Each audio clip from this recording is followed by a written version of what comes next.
Републички совет за безбедност на сообраќајот на патиштата, Дејан Андоновиќ гостин во Македонија на утро. Разговараме за кампањата за почитување сообраќајните правила, особено во празничните денови за останатите тековни активности на Советот. Дејан, добро утро. Добро утро. Во неколку линковски вклучувања ова утро од Македонија најавија колегите дека утре е денот со една чаша вино. Нека остане така, нека биде едно. Па добро, тоа е како означување на празникот. У принцип ќе ги потсетам гледачите дека 0 промили алкохол е дозволено во крвта, така да една чаша вино може да покаже, да смени многу, доколку пиете и управувате со моторното возило. Утре е Свети Трифун, утре е и Свети Валентин, што ги поврзува двата празника, дека и двете прават опиеност, некој од алкохол, некој од љубов, некој од двете. Ние како Републички совет за безбедност во сообраќајот на патиштата апелираме секоја година, правиме кампањи во зависност од календарот на случувањата. Утре е празникот, значи во престрет на утрешниот празник апелираме до граѓаните, тие што слават било еден од овие два празника или и двата, да не го поврзуваат тоа со воланот. Значи, доколку сте опиени од љубов или опиени од алкохол, уживајте во тоа како што сакате и како што мислите дека треба, но немојте да влегувате во сообраќајот, бидејќи тоа што го правите сами со себе е ваша одговорност, но кога ќе направите тоа и плюс ќе влезете во сообраќај, тогаш имате одговорност и кон другите луѓе кои се учесници во сообраќајот и кои во тој момент случајно ќе се најдат во ваша близина на сообраќајната лента, додека вие сте опиени од некаква од овие две работи. Затоа апелираме утрешниот ден граѓаните, луѓето, возачите, учесниците во сообраќајот да не ги поврзуваат овие две активности, значи или празнување и опиеност или учество во сообраќај. Па три активности се: опиеност од љубов, опиеност од алкохол и управување со моторните возила. Почитуваат ли македонците правила? Па у принцип почитуваат онолку, јас секогаш велам, се зависи од јавната свест и од сообраќајната култура.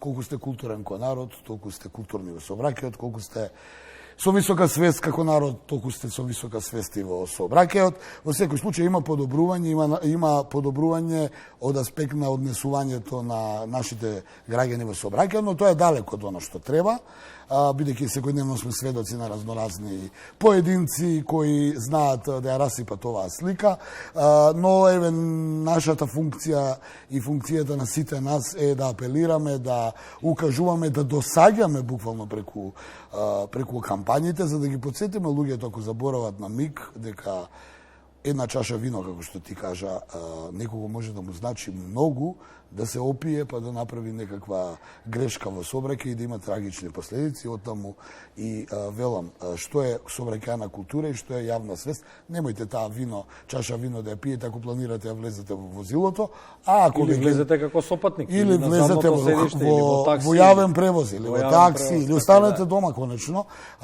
Тоа е таа сообраќајна култура и тоа е таа подигната свест.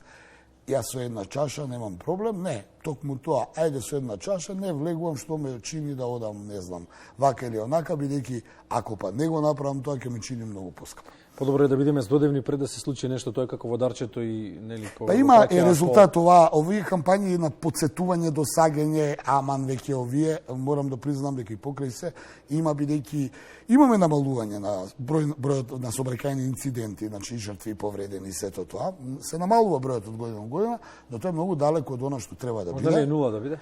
А 0 жртви во сообраќајот ќе биде дента кога, повторно ќе кажам, ќе ги почитуваме сите правилата и прописите, пропишаната сообраќајна сигнализација, ќе знаеме дека не се пие и вози, не се вози и пие, ќе знаеме дека мораме да се движиме со прилагодена брзина, кога тоа ќе биде идеално, тогаш ќе биде 0 жртви во сообраќај. Не треба да биде идеално, тоа само треба да биде доследно, треба да се обидеме, да кој ќе се обиде ќе успее, се разбира, нели, без да се обидеме не можеме да успееме. Кои се другите активности, редовни кампањи на Па ние сме се уште во зимската кампања, ете еден апел до граѓаните, овие температури нели можеме да ги предвидиме, но зимската опрема и натаму е на сила на законот, значи ако одите надвор, морате да носите зимска опрема, знаеме што е зимска опрема, зимски гуми, ако немате зимски гуми мора да имате синџери за снег и мраз, побуларни ланци со 4 мм шара на гумите.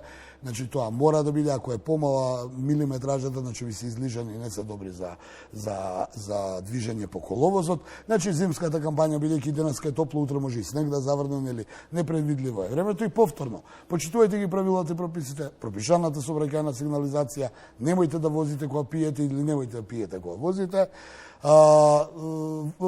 Прилагодената брзина пропишана, почитувајте познаците, но и предвидувајте што ако пишува дека смеете 120 да возите на автопат, ако нема услови за патот. Продолжуваме ние понатаму на овие теми со оглед на тоа дека ја очекуваме во секој момент колешката Елизабета Кузмановска да се јави. Може би и Петар Печков, ако го имаме во меѓувреме, може да го побараме, бидејќи темата е поврзана.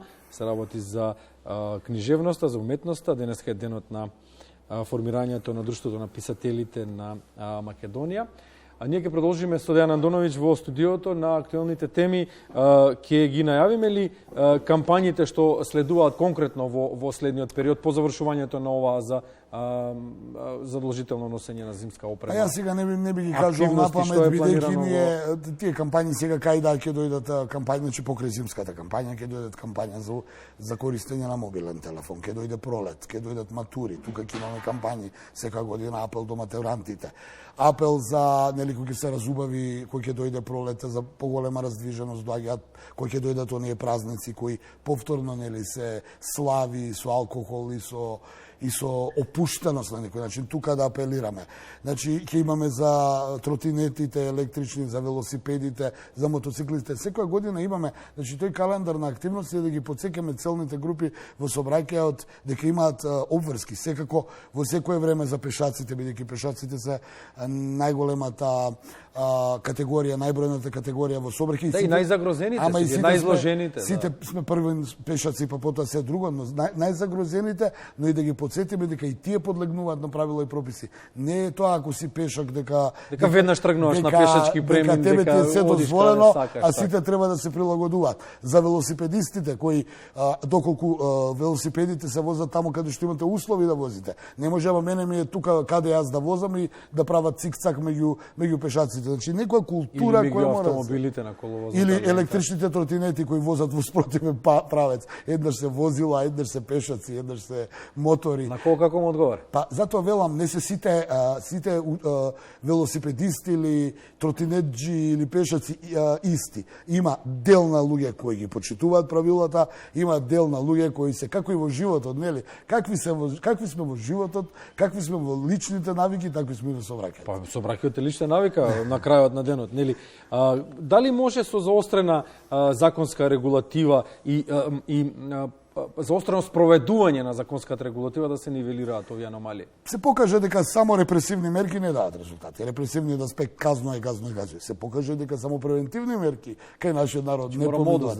Има една комбинација на репресивни и превентивни мерки. Сега, нема толеранција за три работи: возење под дејство на алкохол, непочитување на сообраќајна сигнализација и непочитување на пропишана брзина. Тоа се три работи каде што нема толеранција. Ова другово може и нешто да се излече со некаква опомена, укор, да ти се прогледа низ прсти. Сега јас не можам да зборам од името на МВР и сообраќајна полиција, но знам дека отприлика три работи нема толеранција, тоа е повторно ќе кажам.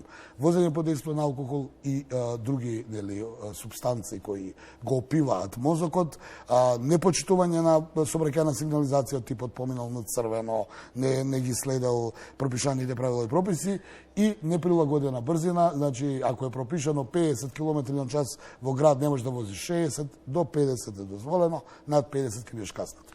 Дејан Андоновиќ, Републички совет за безбедност со сообраќајот на патиштата, кампања за почитување на сообраќајните правила, кампања 365-24-7 со поддршка на Македонска телевизија, се разбира. И многу е важно, да, ви благодарам за поддршката медиумски, многу е важно да им кажеме на гледачите, а и на јас и ти да се кажеме, сите сме ние дел од сообраќајот, така да и текако сме засегнати од цела оваа работа и мораме да бидеме со повисока свест и со повисока сообраќајна етика, за да ни биде подобро и побезбедно движењето во сообраќајот. Да ги почитуваме најблиските, да се почитуваме себе си и сите останати луѓе, нели сите имаме право. Кога се почитуваш себе си, значи ги почитуваш и другите.